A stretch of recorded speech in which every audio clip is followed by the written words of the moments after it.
So guys, I think I might have this car to thank for my relationship, really. Not really. But years ago, when the first XV came out, maybe it was the second, I can't remember. Anyways, I recommended it to my husband's then landlord, who bought one and loved it and thought that I was the bee's knees. And so I think convinced my husband that, go for it, she's amazing. So thank you, Subaru XV. This is now the third generation. It's now called the Crosstrek, no longer XV. The platform's sort of been tweaked and re-rigged a little bit, and there's a few odds here and there that have changed. Overall, it's pretty much identical, I'd say. But it's like an anomaly for me, this car, because if you look at its pricing and the fact that it's a crossover and stuff, theoretically, it basically rivals things like the Volkswagen T-Roc and a Hyundai Kona and even a Fiat 500X and even a Kia Sportage even. But I just don't think that it matches any of those. I feel like it just has no boundaries. It sort of stands out on its own. Probably because of its all-wheel drive and its sort of off-road capability. I think that's a huge plus. And it feels just more rugged, more don't give a shit in a good way, right? It doesn't have low range or, things like that. I mean, but it's got this X mode that you can then shift to snow and dirt or sand and mud and everything. And I promise you, this car is so capable in that it will be very difficult for you to get stuck in sand in this car. It will get you out. So that's a huge plus for this. There's two models available. They start at around, the first entry model starts at about 580,000. It goes up by about 100,000 for this model, but they're generally very, very well spec'd, and it continues to be so. This now adds wireless Android Auto and Apple CarPlay and things like that. It's also got a 360-degree camera. It's got a wireless charging pad. It doesn't have heated seats, and let me tell you, it is 11 degrees today and pouring with rain, and I would have loved heated seats. I had the Sportage at the same time. They've just come to fetch it. That had heated seats in the rear. Nohow. Okay, but it was the top of the line one at 700,000. And still, I really would like to be in that right now, if just for that reason. This has a bazillion safety features, right? They call it their eyesight and whatnot. Okay, and then it's got lane departure warning and pre-collision warning, and there's so many that you might want to turn a few of them off. They're not hugely intrusive, but the one that I think bothers me the most is I think it can tell if my eyes are not on the road. It keeps beeping at me, and I'm it goes to show just how distracted we are while we're driving, and this isn't when I'm filming. This is just on a general drive, Whoops, really not promoting good driving here. And here I am, I'm such an advocate for it. I scream at other people if they are distracted and whatever, and here I am. Anyway, I'm still a very good driver. Well, anyway.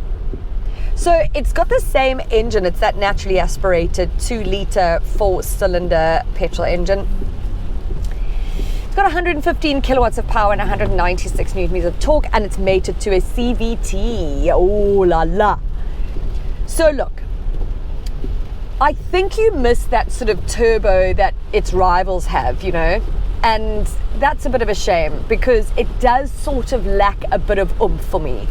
Your daily commute, totally fine, not really a problem. But if you're on the highway and you want to kind of overtake very quickly, this just lags a little bit behind. It also has, so the fuel consumption is claimed at 7.9 or something. I think you could probably get about 9 liters, which is still quite high. I'm sitting at, do you see what I mean? Wait, maybe it's telling me that there's a camera. I don't think so. There are not that many cameras around where I live. I think it's the workies, Oh well. So I'm sitting at 10.9 liters per 100 Ks, which is really high. So that's a real letdown. The CVT isn't dreadful. I know a lot of people don't like them. because they don't really have gears or whatever. I actually think this is not too bad. The one sort of letdown for me is the fact that the engine is almost quite industrial, and especially at startup. So while I'm driving now, like, it's not, too bad. So thankfully the cabin is quite insulated. But when you start the car, and especially if you're in a garage, my goodness, it's like, I'm not going to do that again. So that's like a real bummer. But I don't know, overall, the other thing, space. Okay, so lovely amount of storage. Got Luca's car seat in the back here. Fine for legroom for him in that car seat a little bit. He's still like kind of really hitting the chair if I don't push this person all the way forward.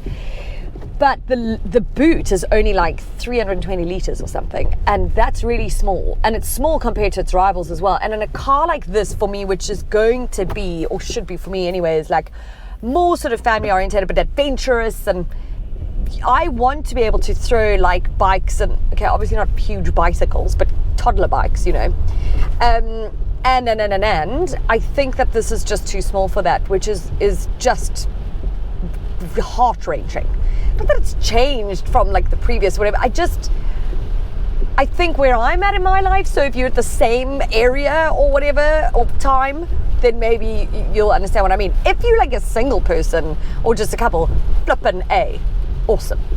Take this away for your little weekend cruises, living your child-free, casual, no responsibility, Netflix all day life. As you can tell, I am not at all envious of you.